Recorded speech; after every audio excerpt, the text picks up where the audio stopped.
Good morning, students. How are you? Today's topic is the first struggle for independence 1857. इस chapter से related आपको पहले भी question answer कराए जा चुके हैं. आज जो क्वेश्चन आंसर मैं करा रहा हूं आप इसे अच्छे से समझेंगे. Discuss in detail the four main reason of the revolt of 1857. 1857 में जो रिवोल्ट हुआ था, अंग्रेजों से आजादी के लिए जो लोगों ने संघर्ष किया था, उसके चार रीजन बताने हैं. चार कारण मेनली क्या थे. The main causes behind the first war of independence were as below. जो चार कारण थे इस रिवोल्ट के पीछे वो निम्नलिखित हैं. फर्स्ट, इकोनॉमिक कॉजेज, मतलब जो इकोनॉमिक कारण, आर्थिक कारण जो होता है. ठीक. Indian textile industry suffered adversity due to the heavy taxation. जब अंग्रेजों ने भारत में मशीनों से कपड़े बनाने शुरू कर दिए तो जो भारत के जो कपड़ा उद्योग था वो बहुत बुरी स्थिति में पहुंच गया और कुछ उसके ऊपर हैवी टैक्स लगा दिए गए. इसलिए वो जो कपड़ा बनाने वाले लोग थे वो अधिकतर बेरोजगार हो गए और उनकी इकोनॉमिकल कंडीशन बहुत ज्यादा खराब हो गई. No high office job was meant for the educated Indians. और भारत के पढ़े लिखे लोगों के लिए भी कोई अच्छी नौकरियां नहीं थी, वो नौकरी में ज्यादातर रखते ही नहीं थे. सेकेंड रीजन है पॉलिटिकल कॉजेज, मतलब राजनीतिक कारण. The doctrine of lapse stated that no Indian prince would be allowed to adopt an heir of his throne without the permission of the British. अंग्रेजों ने ये एक नियम बना दिया लॉर्ड डलहौजी के टाइम पे कि अगर किसी हिंदू राजा का अपना कोई बेटा नहीं है तो वो अंग्रेजों की परमिशन के बिना किसी दूसरे बच्चे को गोद नहीं ले सकता और उसे अपना उत्तराधिकारी नहीं बना सकता. ये भी एक विद्रोह का कारण रहा. सेकंड था इसके अंदर the last Mughal emperor Bahadur Shah Zafar was asked by the British officer that he would have to abandon his historical Red Fort and go to reside in humble house at Qutub. अब अंग्रेजों ने क्या काम किया, जो भारत के अंतिम मुगल बादशाह थे बहादुर शाह जफर के ऊपर भी प्रतिबंध लगा दिया कि वो भी सिर्फ अपने हिस्टोरिक जो उनका ऐतिहासिक लाल किला था उसके अंदर ही रहें बस, और अपने जो ना कुछ प्रार्थना करनी है तो वो बाहर जा सकते हैं, अदरवाइज बिल्कुल बाहर नहीं जाएंगे. तीसरा रिलीजियस कॉजेज, धार्मिक कारण था. There was a sense of fear in the minds of the people that their religion was in danger. लोगों को, भारत के लोगों को ये भी डर था कि भारतीयों का धर्म जो है वो अब खतरे में है. This fear was supported by the activities of the missionaries. और ये बात सच भी थी क्योंकि जो मिशनरीज थी, ईसाई मिशनरीज, वो भी बहुत ज्यादा एक्टिव थी लोगों का धर्म परिवर्तन करने में. Missionaries could be seen everywhere in the school, market places, hospitals, prisons. और जो ईसाई मिशनरीज थे वो स्कूल में भी दिखाई देते थे, मार्केट में भी वो बहुत ज्यादा दिखाई देते थे, हॉस्पिटल में भी दिखाई देते, जेलों में भी दिखाई देते थे. उनका एक ही मोटो था, एक ही टारगेट था कि किसी भी तरीके से हिंदू और मुसलमानों को ईसाई बना दिया जाए.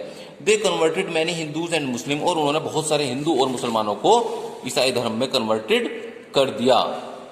Military causes, the Indian soldiers had no promotional prospects. मतलब जो भारत के सिपाही थे उनका कोई खास प्रमोशन भी नहीं होता था. They could rise only to the rank of subedar with pay of Rs 60 per month. उन्हें ज्यादा से ज्यादा एक सूबेदार की पोस्ट मिल जाती थी जिसका वेतन मिलता था केवल 60 रुपए उस टाइम पर. द इंडियन सिपाहीज, सोल्जर्स को सिपाही भी बोलते हैं, were treated as inferior creatures. और जो भारत के सिपाही थे उनके साथ व्यवहार भी अच्छा नहीं किया जाता था. Though the Indian sepoys were equally good, they were paid less. और भारत के सिपाही वास्तव में अंग्रेजों के समान ही सारे काम करते थे, उनके समान ही उनके अंदर क्वालिटीज थी, लेकिन फिर भी उन्हें कम वेतन दिया जाता था. अगला क्वेश्चन है हमारा, what were the main causes of the failure of the revolt 1857. और या discuss the drawback of the revolt of 1857. मतलब ये है कि 1857 के विद्रोह के फेल होने के कारण बताइए, या जो उसमें कमियां रही उसका कारण बताइए. आपके कुछ क्वेश्चन बुक में दो हैं लेकिन आंसर उनका सेम ही है. The causes of the failure of the revolt. इस रिवोल्ट के फेलियर के कारण निम्नलिखित है. फर्स्ट है the Scindia of Gwalior, the Holkar of Indore, the Nizam of Hyderabad and many ruling princess and जमींदार एक्टिविटीज सपोर्टेड द ब्रिटिश. इसमें ग्वालियर के सिंधिया, इंदौर के होलकर, हैदराबाद के निजाम और बहुत सारे जो राजा महाराजा थे और जमींदार थे वो एक्टिवली अंग्रेजों के साथ थे, उन्होंने विद्रोह में भाग ही नहीं लिया. Second, the back of leadership skills created political weakness and did great damage to the causes of freedom. भारतीयों के पास एक बहुत अच्छी लीडरशिप भी नहीं थी और पॉलिटिकल रूप से भी वो कमजोर थे, जिस वजह से ये जो रिवोल्ट था वो फेल हुआ। The rebels fought with the scythes, axes, lathis and swords. They had no modern weapons. भारतीयों के पास कोई भी आधुनिक हथियार नहीं थे। वो भाला, तलवार, लाठी, डंडों से लड़े, जो एक फेलियर का कारण था रिवोल्ट के। Next, what was the impact of first war of independence and administrative system. प्रशासनिक रूप से इस पर क्या प्रभाव पड़ा जो रिवोल्ट हुआ। The revolt of 1857 was a landmark in the history of British India. भाई जो रिवोल्ट हुआ था 1857 में, वास्तव में एक वो लैंडमार्क था ब्रिटिश इंडिया की हिस्ट्री में। The British parliament passed an act in 1858 which transferred power from the East India Company to the British crown.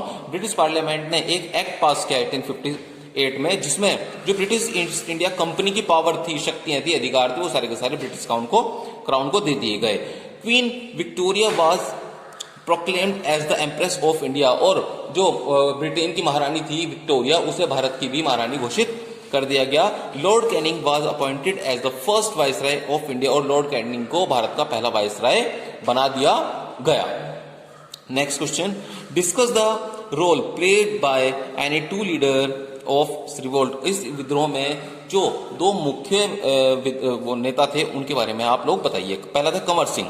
Kanwar Singh was an 18 years old leader. Kanwar Singh जो थे ये बिहार के थे और 80 साल की उम्र इनकी उस समय आयु थी। He was most efficient military commander. He defeated the British army at many places. He was fatally wounded while fighting and died on 27 April 58। ये एक बहुत अच्छे लीडर थे, कमांडर थे, मिलिट्री कमांडर, और इन्होंने अंग्रेजों को कई जगह पर हराया, लेकिन 1857 में एक युद्ध में बहुत बुरी तरह घायल हो गए और 27 अप्रैल 1858 को इनकी मृत्यु हो गई। नेक्स्ट है Rani Laxmibai. Rani Laxmibai led the revolt at Jhansi. Rani Laxmibai ने झांसी से विद्रोह का स्टार्ट किया। She fought like any other sepoy wearing soldiers, और उन्होंने भी बिल्कुल सिपाहियों वाले कपड़े पहन के एक तरीके सिपाहियों की तरह ही वो देश की आजादी के लिए लड़ी। ऑफ हर ब्रेवरी, और बहादुरी से लड़ी, साहस से लड़ी, और मिलिट्री स्किल्स उसके अंदर पहले से ही थी। Spread out in all directions. Rani Laxmibai fought with sword in both her hand. Rani Laxmibai अपने दोनों हाथों में तलवार लेकर लड़ी। शी डाइड फाइटिंग करेजियसली, और अंत में वो बहादुरी से लड़ती हुई शहीद हो गई।